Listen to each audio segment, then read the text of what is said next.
semiconductor shortage is not like helping anything along. By no means.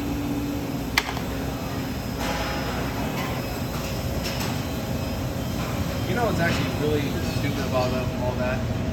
The COVID thing obviously is playing havoc with the shortage, because like, you know, there was like a down and then everything's trying to catch up again. But the other problem, which nobody talks about, is monopolies.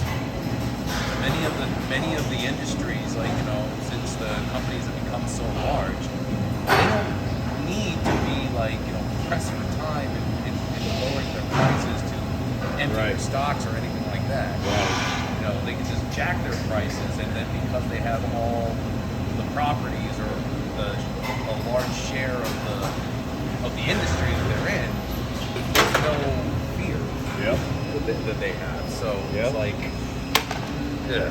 well, most of them started out as money laundering operations anyway, so.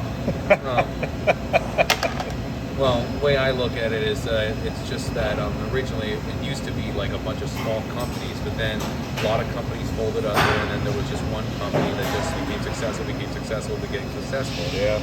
And then that company then became the monopoly or whatever.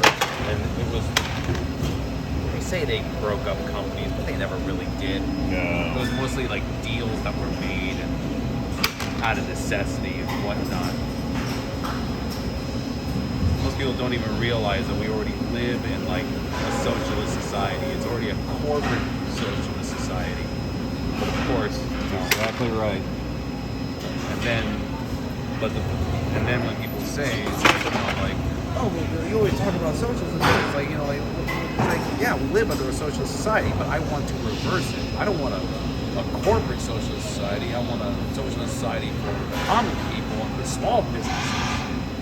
I'd rather have like 1,000 small businesses in an industry than have like 1, 2, or 3 that then just dictate to all the other companies. And then if those small companies go under, the big companies just eat you like a cannibal. Yeah. You know, that's actually one of the things that pissed me off the most about the whole what happened in January 6th, because a lot of those people that were protesting were small business owners, and because of COVID, they were losing their businesses, and the big companies were basically consuming them. That's exactly So of course they had every right to complain. Or they were forced to shut down, and the big corporations were allowed to stay open. Exactly. Adding to the